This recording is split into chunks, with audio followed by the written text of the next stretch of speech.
मैं अपने दोस्तों से यह बातें सुनता आ रहा था कि कम उम्र की पत्नी का बहुत फायदा होता है। एक तो वह डर और झिझक की वजह से बहुत कम बोलती है। उसको ज्यादा दुनियादारी की समझ नहीं होती है। जिस रंग में उसको रंग दो, उसी रंग में रंग जाती है। अपने पति का हर हुक्म मानती है। उसका दिमाग कच्चा होता है और वह डरी सहमी सी रहती है। अपने पति से उसके मुकाबले में बड़ी उम्र की पत्नियों के बहुत नुकसान होते हैं, जैसे कि वह समझदार होती है, छोटे छोटे मामलों को और भी ज्यादा बढ़ाकर पेश करती है, घर में लड़ाई झगड़ा करती है और पूरे घर पर अपना अधिकार जमाना चाहती है। अपने दोस्तों की इन्हीं बातों को सुनकर मैंने फैसला कर लिया था कि मैं भी छोटी उम्र की लड़की से ही शादी करूंगा। इसलिए मैंने अपने घर में अपनी माँ को बोल दिया था कि मैं किसी कम उम्र की लड़की से शादी करूंगा, तो आप मेरे लिए कोई कम उम्र की लड़की देखें। मेरी बात सुनकर मेरी माँ मेरा मुंह देखने लगी थी और कहने लगी कि कैसे बेशर्मों जैसी बातें कर रहा है। अरे छोटी उम्र की लड़की का पता नहीं कि वह घर को संभाल भी पाएगी या नहीं। अपनी उम्र के हिसाब से लड़की लेकर आएगा तो वह हमारे घर को भी संभालेगी और तुझे भी संभालेगी। लेकिन मैंने माँ की एक नहीं सुनी। मैंने कहा कि मुझे शादी करनी है तो कम उम्र की लड़की से ही करनी है, नहीं तो मैं शादी नहीं करूंगा। मेरी खुद की उम्र 30 साल की हो चुकी थी। मुझे पत्नी चाहिए थी, वह भी कम उम्र की। मैं अपने घर का इकलौता बेटा था। मजबूरन मेरी माँ को मेरी बात माननी पड़ी और उन्होंने मेरे लिए कम उम्र की लड़की ढूंढना शुरू कर दी। और जल्दी ही एक ऐसी लड़की मिल गई जो मुझे भी पसंद आई और मेरी माँ को भी। उस लड़की की उम्र ज्यादा से ज्यादा 16 से 17 साल की होगी।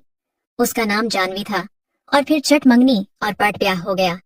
आज मेरी शादी थी और मेरी दुल्हन सुहाग की सेज पर बैठी मेरा इंतजार कर रही थी। मैं बेहद खुशी के आलम में अपने कमरे में दाखिल हुआ था, जहां पर मेरी नई नवेली दुल्हन जानवी बैठी हुई थी। जानवी बहुत ही खूबसूरत थी। उसकी खूबसूरती को देखकर मैं हैरान भी था और खुश भी था।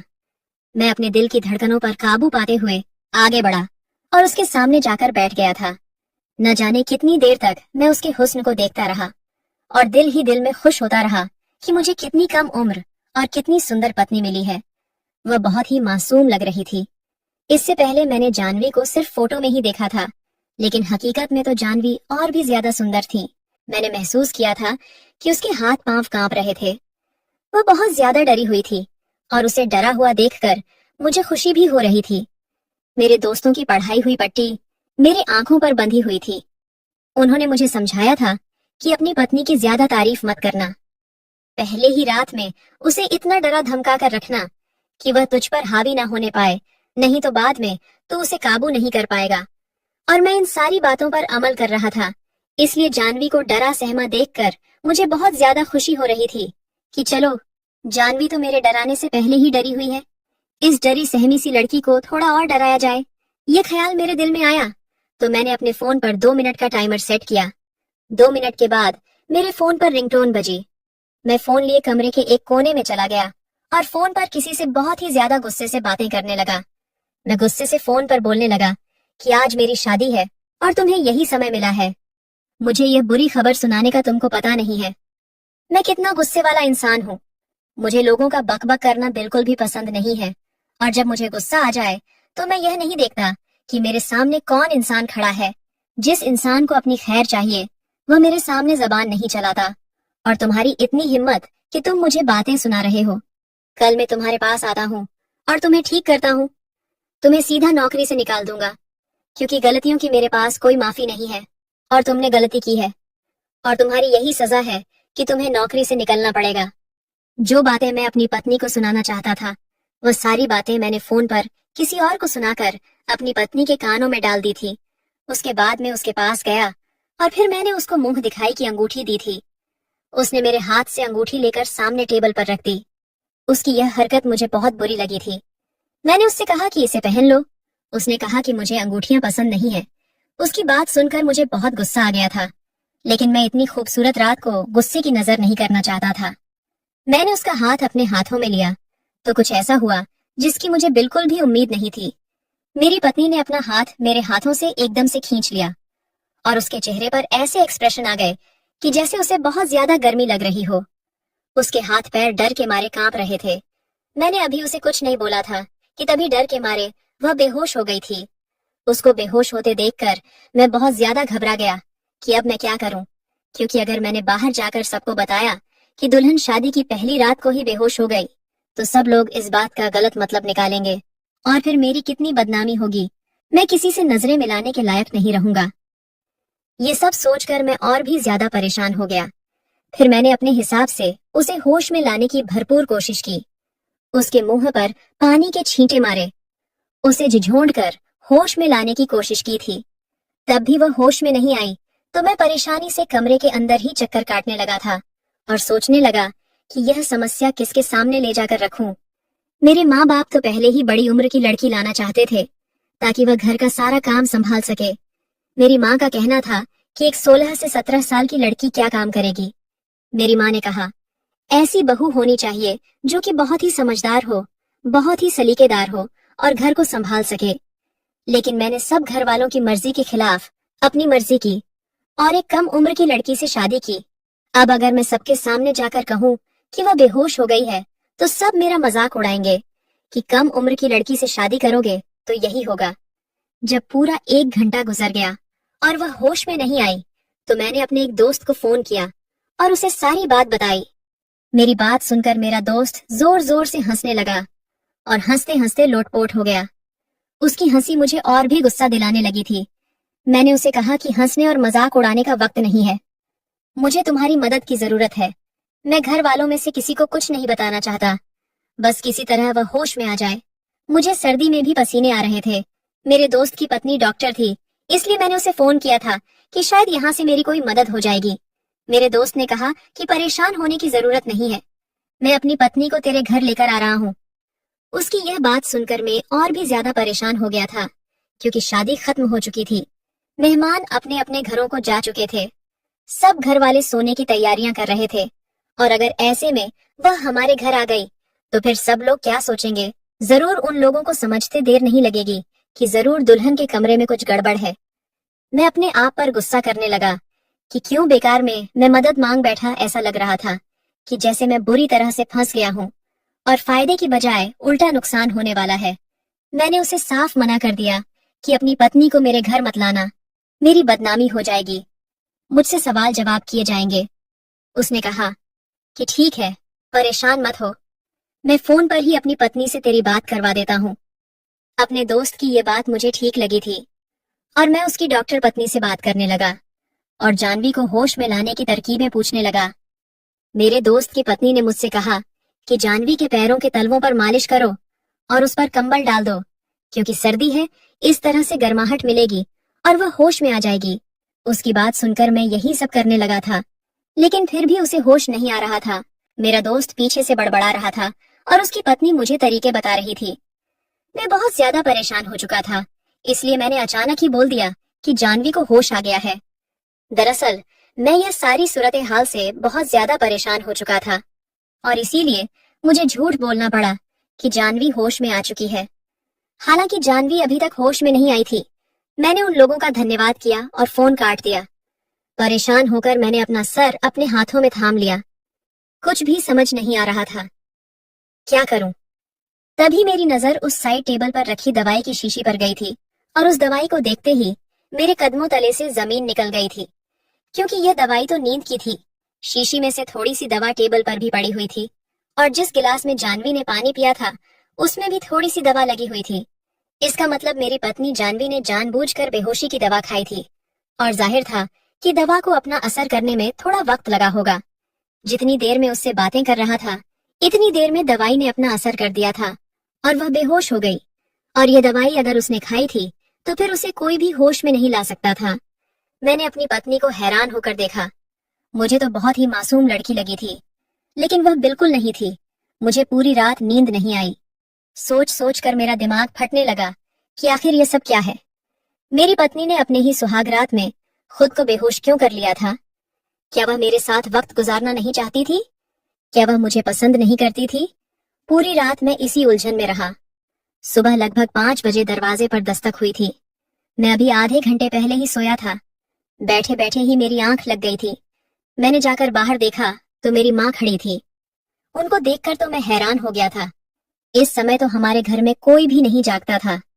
माँ भी सुबह को इतनी जल्दी नहीं जागती थी और आज तो शादी की कोई रस्म भी नहीं करनी थी, क्योंकि मैंने घर में पहले ही कह दिया था कि अब जितनी भी रस्में करनी है वह एक दिन छोड़ कर करना, क्योंकि शादी के कामों के चक्कर में बहुत ज्यादा थकावट हो गई थी। माँ बोली कि तुम अभी तक उस कमरे में क्या कर रहे हो, चलो निकलो बाहर। मैं हैरानी से माँ को देखने लगा था। मैंने कहा कि माँ, मेरी अभी अभी शादी हुई है और यह मेरा कमरा है। अगर मैं यहाँ नहीं हूँगा तो कहाँ हूँगा। मेरी बात सुनकर माँ बोली कि हमारी खानदान में ये परंपरा है कि शादी की पहली रात दूल्हा दुल्हन शादी वाले कमरे में बहुत देर तक नहीं रुकते। सुबह होने से पहले ही उन्हें कमरे से निकलना होता है, नहीं तो यह अशुभ माना जाता है। माँ की बात सुनकर मुझे गुस्सा आने लगा था। मैंने कहा कि क्या माँ, आप आज के जमाने में भी शुभ अशुभ के चक्कर में पड़ी हुई है? मेरी बात सुनकर माँ ने मुझे एक जोरदार डांट लगाई थी मजबूरन। मैंने कहा ठीक है माँ, चलिए चलते हैं। माँ ने कहा नहीं, तुम जाओ, मुझे दुल्हन से कोई काम है। मैंने कहा भला आपको दुल्हन से क्या काम है? जो भी काम है वह बाद में कर लेना, अभी वह सो रही है। मैं नहीं चाहता था कि मेरी माँ को पता चले कि मेरी पत्नी बेहोश हो चुकी थी, क्योंकि वह तो यही समझती कि वह मेरी वजह से बेहोश हुई है। मेरी माँ ने कहा कि पागल, शादी तो तूने कर ली है, लेकिन और भी कुछ जरूरी बातें होती हैं जो मुझे दुल्हन से पूछना है, और मैं वही जरूरी बातें दुल्हन से पूछने जा रही हूँ। पता नहीं तेरे दिमाग में क्या भूसा भर गया था, जो इतनी कम उम्र की लड़की से शादी कर ली। बड़ी उम्र की लड़की होती तो उसे थोड़ी समझ होती। अब इतनी कम उम्र की लड़की लाए हो तो उसका ध्यान तो रखना ही पड़ेगा। जाकर देखो ठीक है या नहीं। इतना तो मैं बच्चा नहीं था कि मुझे मेरी माँ की बात समझ में नहीं आती।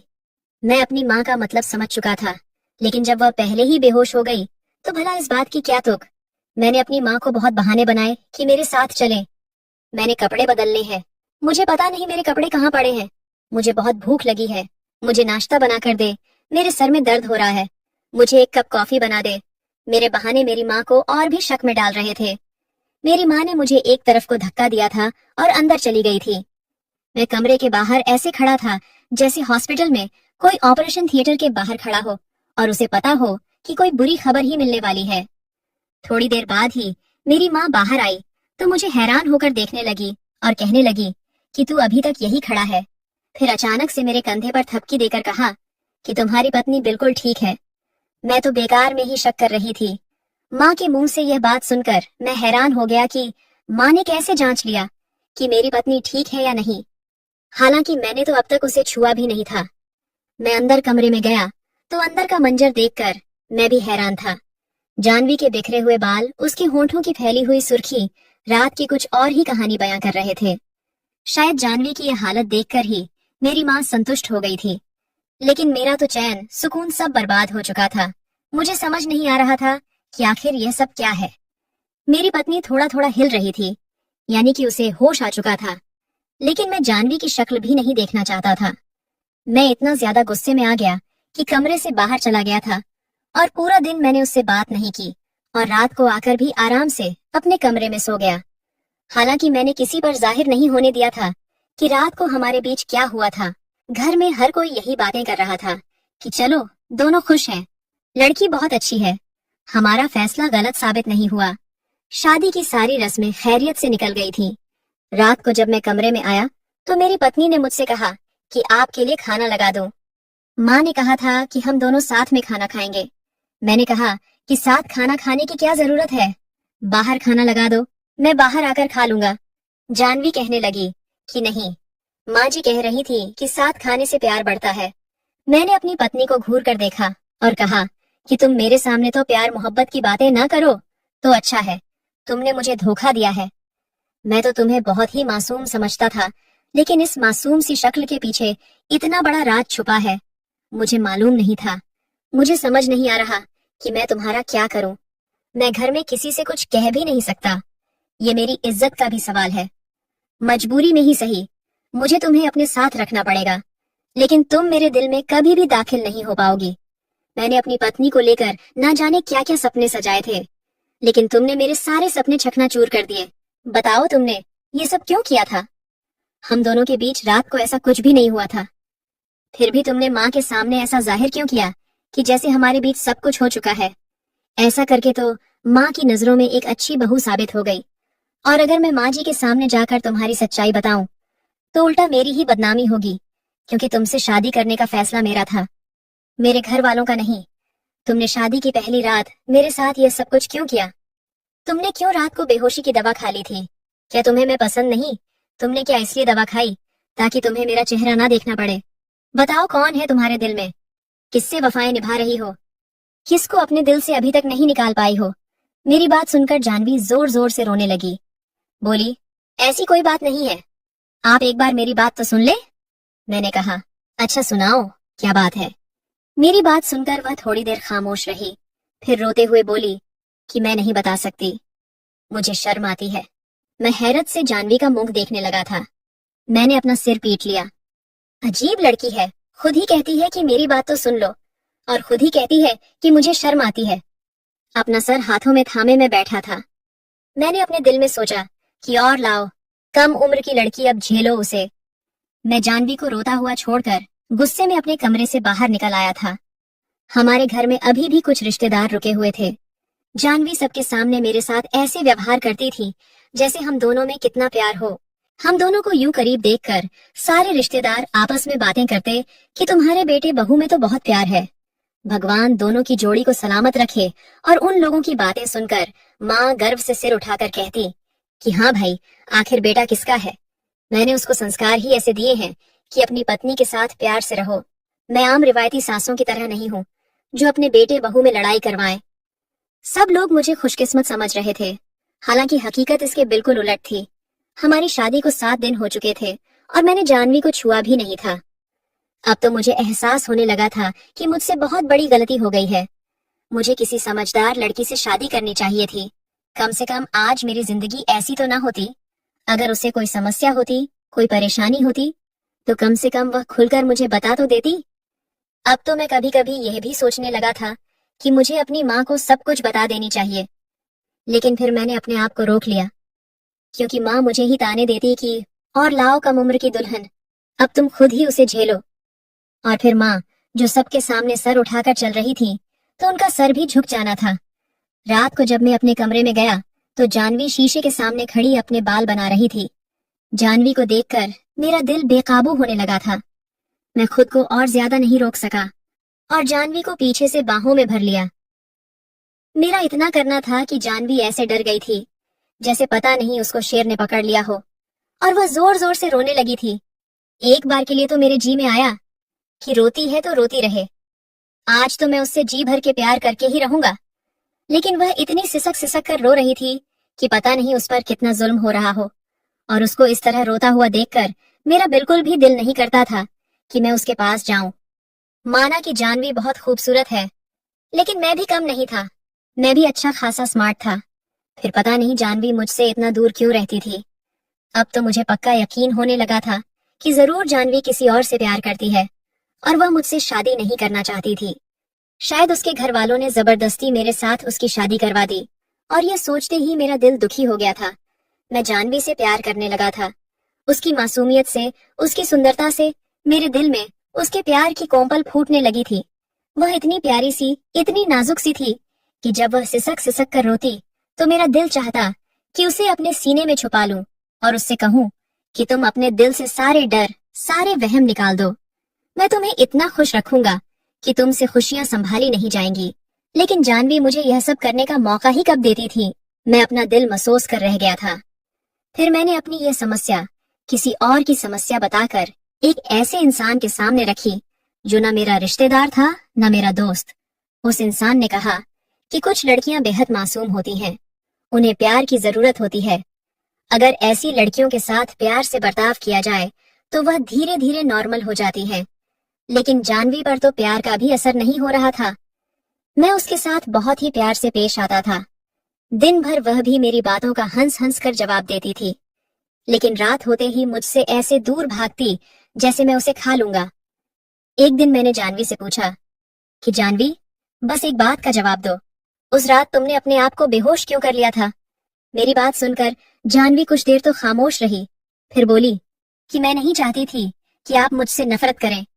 मैं नहीं चाहती थी। क्या आप मेरे पास आए? नहीं तो आपको मुझसे नफरत हो जाती, और मैं नहीं चाहती थी कि आप मुझसे नफरत करें। जानवी की बात सुनकर मुझे बहुत हैरत हुई। मैंने जानवी से कहा, तुम्हारे पास आने से मुझे तुमसे नफरत कैसे हो सकती है? तुम तो मेरी पत्नी हो और हम लोग जितना पास आएंगे हमें एक दूसरे से उतनी ही मोहब्बत बढ़ेगी। फिर नफरत कैसे हो सकती है? वह बोली, मेरे घर वालों को आपके घर वालों के साथ धोखा नहीं करना चाहिए था। मेरे घर वालों को यह बात पहले ही बता देनी चाहिए थी, लेकिन उन्होंने ऐसा नहीं किया। अगर आप समझ रहे हैं कि मेरी जिंदगी में कोई और लड़का है, तो ऐसा बिल्कुल भी नहीं है। मैं तो चाहकर भी अपनी जिंदगी में किसी लड़के को शामिल नहीं कर सकती। तो ये बात आप अपने दिमाग से निकाल दें कि मेरे दिल में कोई लड़का है। जानवी की बात सुनकर मुझे खुशी हुई कि चलो, जानवी की लाइफ में कोई और लड़का नहीं है। लेकिन उसकी दूसरी बात सुनकर मुझे बहुत ज्यादा हैरत हुई थी। उसने बोलना जारी रखा, बल्कि मुझे तो शादी ही नहीं करनी चाहिए थी। मुझे माफ कर दे, मेरी वजह से आपकी जिंदगी खराब हो गई। जानवी की बातें मुझे उलझा रही थीं। मैंने कहा, जानवी, जो कुछ कहना है साफ साफ एक ही सांस में कह दो। तुम्हें जो कुछ भी समस्या है, मैं उसको सुलझाने की कोशिश करूंगा। आखिर मैं तुम्हारा पति हूँ। तुम मुझे अपनी परेशानी बता सकती हो, लेकिन प्लीज मुझे और ज्यादा परेशान मत करो। मैं बहुत ज्यादा परेशान हो चुका हूँ। और एक बात अच्छे से दिमाग में बिठा लो कि मैं तुमसे प्यार करने लगा हूँ। अब तुम्हारे साथ ही पूरी जिंदगी बिताऊंगा। इसीलिए तुम मुझ पर भरोसा कर सकती हो और अपनी परेशानी मुझे बता सकती हो। फिर जानवी ने मुझे एक ऐसी बात सुनाई जिसे सुनकर मेरी आत्मा कांप गई थी। जानवी बोली कि मुझे एक ऐसी बीमारी है जो जन्म से ही कुछ लड़कियों में पाई जाती है। मुझे आज तक कभी पीरियड्स नहीं हुए। मेरी माँ मुझे डॉक्टर के पास भी लेकर गई थी। डॉक्टर ने कहा था कि तुम्हारी बेटी कभी माँ नहीं बन सकती, और डॉक्टर ने यह भी कहा था कि आप अपनी बेटी की शादी मत करना, क्योंकि आपकी बेटी माँ न बन पाने के साथ साथ अपने पति को शारीरिक सुख भी नहीं दे पाएगी। शायद माँ डॉक्टर की बात को मान भी लेती, लेकिन पता नहीं किसने माँ के कानों में भर दिया कि इस बीमारी का इलाज होता है, और फिर बस लालच में आकर और अपने सर का बोझ उतार कर मेरी माँ ने मुझे आपके पल्ले बांध दिया। लेकिन मुझे माफ कर दो, इसमें मेरी कोई गलती नहीं है। मैंने अपनी माँ से बहुत मना किया कि मेरी शादी मत करें, लेकिन वह नहीं मानी। बस इसीलिए उस रात मैंने खुद को बेहोश कर लिया था, क्योंकि आपको मेरे पास आने के बाद सिवाय निराशा के कुछ भी हाथ नहीं आता। इतना कहते ही जानवी रोने लगी थी। वह रोते हुए बोली कि मैं जानती हूँ मैं आपको कोई खुशी नहीं दे सकती, लेकिन फिर भी मैं अपने दिल के हाथों मजबूर हो गई और तुमसे प्यार कर बैठी। सोचा था कि मैं तुम्हारी जिंदगी से दूर चली जाऊंगी, लेकिन दिल के हाथों मजबूर हो गई। जी चाहता है कि पूरी जिंदगी तुम्हारी बाहों में ही बीत जाए, लेकिन मैं जानती हूँ कि ऐसा मुमकिन नहीं है। आप मुझे छोड़ सकते हैं और अपनी पसंद की किसी दूसरी लड़की से शादी कर सकते हैं। आप बहुत अच्छे इंसान हैं, जो इतने दिन तक आपने मेरा भरम रखा। मैं आपका यह एहसान कभी नहीं भूलूंगी। जानवी की बातें एक के बाद एक मेरे सिर पर बम गिरा रही थीं। मैं सपने में भी नहीं सोच सकता था कि इतनी प्यारी सी, इतनी खूबसूरत सी लड़की के साथ यह हो सकता है। जानवी के दूर जाने के ख्याल से ही दिल में एक जर्द सी उठी थी। मैं जानवी को किसी भी कीमत पर खोना नहीं चाहता था। कुछ ही दिनों में मुझे जानवी से मोहब्बत हो गई थी, लेकिन ये जानकर मुझे खुशी हुई थी कि जानवी मुझसे प्यार करती है। अगले ही दिन मैं जानवी को एक अच्छे डॉक्टर के पास लेकर गया और डॉक्टर को मैंने सब कुछ बता दिया। डॉक्टर ने कहा, हाँ, कुछ लड़कियों में यह बीमारी होती है, लेकिन इसका यह मतलब बिल्कुल नहीं कि ऐसी लड़कियां कभी मां नहीं बन सकती या फिर वह शारीरिक संबंध बनाने के लायक नहीं होती। इस बीमारी का इलाज हो सकता है, लेकिन थोड़ा महंगा और लंबा होता है। आपकी पत्नी को लंबे समय तक दवाइयां लेनी होगी। साथ ही साथ आपकी पत्नी का एक छोटा सा ऑपरेशन भी करना पड़ेगा। उसके बाद आपकी पत्नी बिल्कुल ठीक हो जाएगी। बस आपकी पत्नी को आपके प्यार और विश्वास की जरूरत है। आज हमारा देश इतना आगे निकल चुका है, लेकिन इस तरह की बीमारी को लेकर आज भी बिछड़ा हुआ है। आज भी इस तरह की बीमारी को लेकर खुलकर बात नहीं की जाती है और लड़की को दोषी ठहरा दिया जाता है और लड़की खुद को दोषी मानने भी लगती है। डॉक्टर ने कहा कि शायद इसीलिए तुम्हारी पत्नी इतना ज्यादा डरी हुई थी और तुम्हें अपने पास नहीं आने देती थी। इस बीमारी से ग्रस्त लड़कियां कभी कभी दिमागी मरीज भी बन जाती हैं। इसलिए आप अपनी पत्नी का बहुत ज्यादा ध्यान रखें। उसे बताएं कि सब कुछ नॉर्मल है और वह जल्दी ही ठीक हो जाएगी, और दुनिया में वह अकेली ऐसी लड़की नहीं है जो इस बीमारी से जूझ रही है। न जाने और कितनी लड़कियां इस बीमारी से ग्रस्त हैं। घर आकर मैंने जानवी को विश्वास दिलाया कि वह जल्दी ही ठीक हो जाएगी। आज मैं खुद को बहुत हल्का महसूस कर रहा था। मैंने अपनी पत्नी जानवी का बहुत ध्यान रखा। जो कुछ भी हुआ था उसमें जानवी की कोई गलती नहीं थी।